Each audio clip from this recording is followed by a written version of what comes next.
इस कहानी की शुरुआत साउथ अफ्रीका के एक नेशनल पार्क से होती है, जहां कुछ शिकारी रात के अंधेरे में उस नेशनल पार्क के शेरों का शिकार करने आए हुए थे। जहां उन्हें एक शेर का परिवार एक ज़ीब्रा को खाते दिखाई देता है और सभी शिकारी इस मौके का फायदा उठाकर उन सभी शेरों पर अंधाधुंध गोलियां बरसाना शुरू कर देते हैं, जिससे वो सभी शेर मारे जाते हैं। जिसके बाद वो शिकारी उन मरे हुए सभी शेरों को अपनी गाड़ियों में भर लेते हैं, मगर दो शिकारी वापस जाल बिछाने के लिए वहीं रुक जाते हैं। और तभी अचानक एक शिकारी को उसके पार्टनर के चीखने की आवाज सुनाई पड़ती है और वो उसकी तरफ जाता है, जहां वो ये देखता है कि उसका साथी शिकारी बुरी तरह से घायल है। और तभी अचानक से उसे शेर के गुर्राने की आवाज आती है और वो ये सुनकर बहुत घबरा जाता है और वहां से भागने की कोशिश करता है, लेकिन भागते भागते वो अपने ही लगाए जाल में फंस जाता है। और तब आता है वहां एक शेर जो बहुत गुस्से में होता है, जिसके बाद वो उस शिकारी को जान से मार देता है। जिसके बाद हम देखते हैं एक डॉक्टर को जिसका नाम नेट था और वो अपनी दोनों बेटियां नोरा और मेयर के साथ उसी साउथ अफ्रीकन नेशनल पार्क में घूमने आया हुआ था। हाल ही में नेट की वाइफ का कैंसर के कारण निधन हुआ था। इसी वजह से वो अपनी बेटियों को उनकी माँ के पुराने गांव ले जाना चाहता था। इसके बाद हम देखते हैं एक कैफे में कुछ देर इंतजार करने के बाद वहाँ नेट का दोस्त मार्टिन आ जाता है, जो कि एक बायोलॉजिस्ट है और इस नेशनल पार्क का मैनेजर भी है। अब यहाँ से मार्टिन नेट और उसकी बेटियों को अपने गेस्ट हाउस लेकर जाता है, जहाँ रात बिताने के बाद अगले दिन की सुबह होते ही मार्टिन उन तीनों को जंगल सफारी के लिए लेकर जाता है, जहाँ नोरा और मेयर अलग अलग किस्म के जानवर देखकर बहुत खुश हो जाती हैं। और सफर करते समय वो सभी एक साथ काफी अच्छा वक्त बिताते हैं। आखिर में वो घाटी के पास पहुंच जाते हैं, जहां उन्हें बंजी मिलता है, जो किसी भी इमरजेंसी सिचुएशन के लिए ट्रैंक्विलाइजर गन तैयार कर रहा होता है। तभी एक चट्टान के पास उन्हें शेरों का एक झुंड दिखाई देता है, जहां बंजी नेट और उसकी बेटियों को बताता है कि मार्टिन ने इन शेरों को इनके बचपन से पाल पोस कर बड़ा किया है। इसी वजह से ये सभी शेर मार्टिन को पहचानते हैं। इसके बाद मार्टिन उन शेरों के इलाके में जैसे ही जाता है, वैसे ही दो शेर मार्टिन से लिपट जाते हैं और उसके साथ खेलने लगते हैं। लेकिन तभी मार्टिन देखता है कि उसी झुंड की एक शेरनी के पंजे पर घाव है, जिससे वो समझ जाता है कि पिछली रात शिकारियों ने उन पर हमला किया था। इसके बाद मार्टिन बंजी को एक वेटरनरी डॉक्टर को लाने के लिए कहता है, ताकि शेरनी का घाव ठीक किया जा सके। इसके बाद मार्टिन नेट और उसकी बेटियों को पास ही के गांव में लेकर जाता है और जल्द ही वो सभी उस गांव में पहुंच जाते हैं। लेकिन वहां पहुंचकर वो देखते हैं कि उस गांव के सारे लोग मारे जा चुके हैं और चारों तरफ खून ही खून फैला हुआ है। और थोड़ी देर जांच पड़ताल करने के बाद मार्टिन को पता चलता है कि ये सब एक खूंखार शेर ने किया है। साथ ही मार्टिन नेट को बताता है कि वो शेर अभी भी उस गांव के आसपास ही है, क्योंकि लाशों पर लगा खून अभी भी ताजा ही है। इतना सब देखकर वो सभी की सभी गाड़ी में बैठकर वापस घर की तरफ जाने लगते हैं और मार्टिन कार में लगे रेडियो के जरिए मदद बुलाने की कोशिश करता है, पर उसका कोई फायदा नहीं होता, क्योंकि वहां तक कोई रेडियो सिग्नल नहीं पहुंच पाता था। तभी अचानक से उन्हें रोड पर एक बुरी तरह जख्मी गांव वाला मिलता है, जिसके बाद नेट और मार्टिन दोनों उस आदमी की तरफ जाते हैं, जहां वो आदमी उन्हें उसी खूंखार शेर के बारे में बताता है। इसके बाद नेट उस आदमी का इलाज करने की कोशिश करता है, लेकिन वो उसे बचा नहीं पाता है। दूसरी तरफ मार्टिन अपनी स्नाइपर लेकर शेर को ढूंढने निकल पड़ता है, जहां वो उस शेर को ढूंढते ढूंढते एक तालाब के पास पहुंचता है। लेकिन वो शेर वहां घात लगाए बैठा था और थोड़ी ही देर बाद वो शेर मार्टिन पर हमला कर देता है, जहां मार्टिन भी उस पर तुरंत गोली चलाने की कोशिश करता है, पर उसका निशाना चूक जाता है। वहीं दूसरी ओर गोली की आवाज सुनकर नेट, नोरा और मेयर तीनों बहुत घबरा जाते हैं। जिसके बाद नेट मार्टिन का पता लगाने के लिए जंगल में थोड़ा अंदर जाता है और तभी उसे वहां वो शेर दिखाई देता है जो उसकी तरफ तेजी से आ रहा था। जिसके बाद नेट डर कर तेजी से वापस अपनी कार की तरफ भागने लगता है। शेर का हमला करने से कुछ ही सेकंड पहले वो कार में घुसकर उसका दरवाजा बंद कर लेता है, जिससे शेर गाड़ी से टकरा जाता है। और अब वो शेर गाड़ी के अंदर घुसने की कोशिश करता है लेकिन घुस नहीं पाता है। और तभी उसे उस गाड़ी की एक खिड़की खुली दिखाई देती है जिसमें वो अपना पंजा अंदर डालकर नेट का पैर पकड़ लेता है।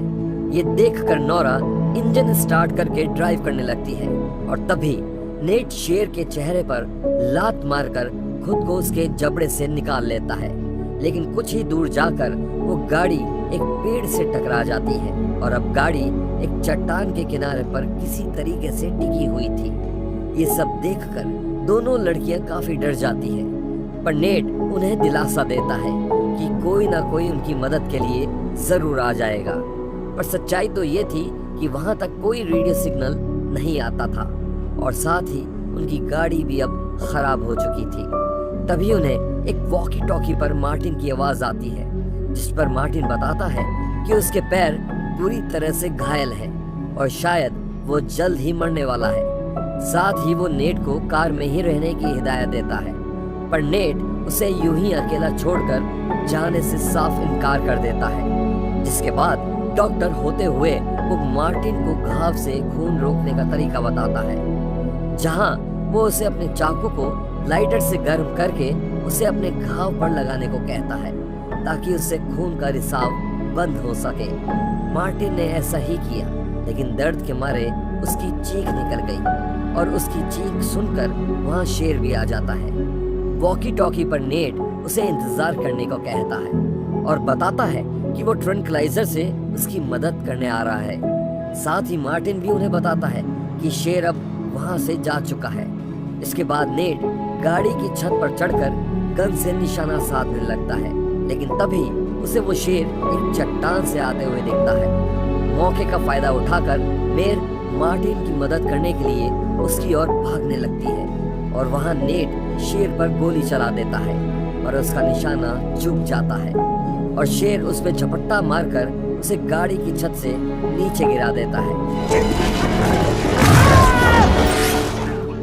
जिसके बाद नेट उससे बचने के लिए गाड़ी के नीचे छिप जाता है, पर शेर वहां भी आने की बार बार कोशिश करता है और तभी अपने पिता की जान को खतरे में देख गाड़ी के अंदर बैठी नोरा एक ट्रंक्लाइजर इंजेक्शन लेकर उस शेर के पीछे इंजेक्ट कर देती है, जिससे शेर बेहोश होने लगता है और वहां से भाग जाता है।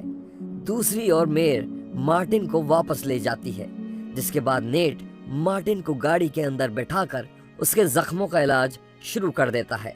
इसके बाद मार्टिन उन्हें बताता है कि ट्रंक्लाइजर का असर कुछ घंटों में खत्म हो जाएगा और वो शेर फिर से वापस आ जाएगा। नेट मार्टिन से शेर के इस खूंखार बर्ताव के बारे में पूछता है तो मार्टिन उसे बताता है कि शायद इस शेर के सारे झुंड को शिकारियों ने मार दिया होगा और इसीलिए वो अपने बदले के लिए सबको मार रहा है, लेकिन किसी को खा नहीं रहा। इतने में ही वहां अचानक से उन्हीं शिकारियों का झुंड फिर से आ जाता है, जिसके बाद नेट उन्हें पैसों का लालच देके उनसे मदद मांगता है। लेकिन जैसे ही वो गाड़ी के अंदर मार्टिन को देखते हैं, वो पहचान लेते हैं कि मार्टिन तो एक फॉरेस्ट ऑफिसर है। जिसके बाद वो गुस्से में आकर नेट को मारने की कोशिश करते हैं, लेकिन तभी वहां वो शेर आ जाता है और बारी बारी करके उन सभी की सभी शिकारियों को मारने लगता है।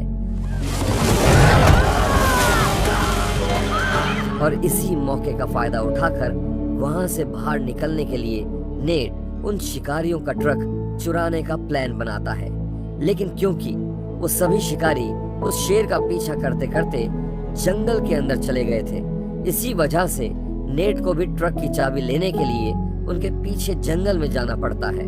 और वहां पहुंचकर नेट को एक एक करके सभी शिकारियों की लाशें मिलना शुरू हो जाती है, क्योंकि वो सभी शेर का शिकार बन चुके थे। और तभी नेट को शेर के गुर्राने की आवाज आती है, जिसके बाद वो पेड़ के ऊपर चढ़ जाता है और शेर ठीक उसके नीचे आ जाता है। और तभी पेड़ पर नेट के सामने एक सांप आ जाता है, जिसकी गर्दन पकड़कर नेट उसे नीचे खड़े शेर पर फेंक देता है और सांप को अपने ऊपर देखकर शेर भी वहां से भाग जाता है। इसके थोड़ी देर बाद पेड़ से नीचे उतरकर नेट शिकारियों की लाशें चेक करना शुरू कर देता है और थोड़ी देर ढूंढने के बाद नेट को एक शिकारी की लाश से चाबियां मिल जाती है। वहीं दूसरी ओर गाड़ी में बैठे मार्टिन और दोनों लड़कियों के ऊपर वही शेर फिर से हमला कर देता है और टूटी हुई खिड़की से कूदकर वो नोरा को पकड़ लेता है,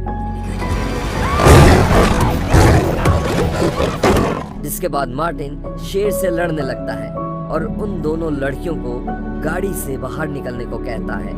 और उन दोनों लड़कियों के उस गाड़ी से बाहर जाते ही अचानक से वो गाड़ी शेर और मार्टिन को लेकर उस चट्टान के नीचे खाई में गिर जाती है। लेकिन नीचे गिरने के बाद भी शेर रुकता नहीं, बल्कि फिर से मार्टिन की ओर बढ़ने लग जाता है। लेकिन अब गाड़ी से चारों तरफ पेट्रोल लीक हो चुका था और जैसे ही मार्टिन शेर को अपनी ओर आते देखता है, तभी वो शेर से माफी मांगते हुए अपने लाइटर से कार को आग लगा देता है, जिसकी वजह से उसकी मौत हो जाती है। इन सब के थोड़ी देर बाद नेट वहां पहुंचता है। अपने दोस्त की मौत से काफी दुखी होता है और नीचे खाई में देखने पर उसे वो शेर कहीं भी दिखाई नहीं देता है, जिससे ये तो पक्का था कि वो शेर अभी भी जिंदा है। इसके बाद तीनों वहां से निकल जाते हैं, लेकिन थोड़ी दूर तक जाते ही उनका पेट्रोल खत्म हो जाता है, जिसके बाद वो एक पुराने स्कूल की तरफ जाते हैं, जहां नेट नोरा के घाव का इलाज कर सके, जो घाव उसे शेर से लड़ते वक्त आए थे। उस जगह पहुंच नेट नोरा का इलाज करना शुरू करता है और घाव का इलाज करने के बाद नेट बाहर पानी लेने के लिए आता है, लेकिन इतने में ही वहां पीछे से वो आधा जल चुका शेर आ जाता है, जिसे देखकर दोनों लड़कियां छुप जाती हैं। लेकिन जल्द ही वो शेर उन दोनों को ढूंढ लेता है, जिससे दोनों लड़कियां चिल्लाने लगती हैं। लड़कियों की चीख सुनकर नेट भागकर वहां आ जाता है और शेर पर गोलियां चलाने लगता है और गोलियों से डरकर शेर वहां से भाग जाता है। इसके बाद लड़कियों को उस पुराने स्कूल के अंदर ही रहने की हिदायत देकर नेट चाकू लेकर शेर से लड़ने निकल जाता है और थोड़ी ही देर में शेर का ध्यान अपनी ओर बताकर वो उसे स्कूल से दूर ले जाने में कामयाब रहता है। लेकिन अब वो शेर नेट पर हमला कर देता है और नेट चाकू से अपना बचाव करने की कोशिश करता तो है, पर वो शेर उसे कई गुना ज्यादा ताकतवर है और उसके पूरे शरीर पर दांतों से चीर-फाड़ करने लगता है। लेकिन लड़ते लड़ते वो शेर ये भूल जाता है कि वो दूसरे शेरों के इलाके में आ चुका है और ये उन्हीं शेरों का इलाका होता है जिन्हें मार्टिन ने पाला हुआ था। वहां शेर जैसे ही नेट को खत्म करने ही वाला था कि तभी वहां दूसरे दो शेर आकर उस आधे जले शेर पर हमला कर देते हैं और उसे लड़कर उसे मार देते हैं। लेकिन नेट इतनी चोटों की वजह से वहीं पर बेहोश हो जाता है और जल्द ही वहां बंजी आ जाता है और उसे हॉस्पिटल लेकर जाता है। कुछ वक्त के बाद उसकी आंखें हॉस्पिटल में खुलती हैं, जहां उसके साथ में उसकी दोनों बेटियां भी मौजूद थी। दोनों अपने पिता को जल्दी ठीक होने का दिलासा देती हैं और कुछ ही समय के बाद वो नेट फिर से अपनी दोनों बेटियों को उनकी माँ के गांव में लेकर जाता है, जहां वो फिर से अच्छा समय बिताते हैं। तो ये थी बीस्ट फिल्म की सारी कहानी। आपको ये कहानी कैसी लगी हमें कमेंट्स में जरूर बताइएगा।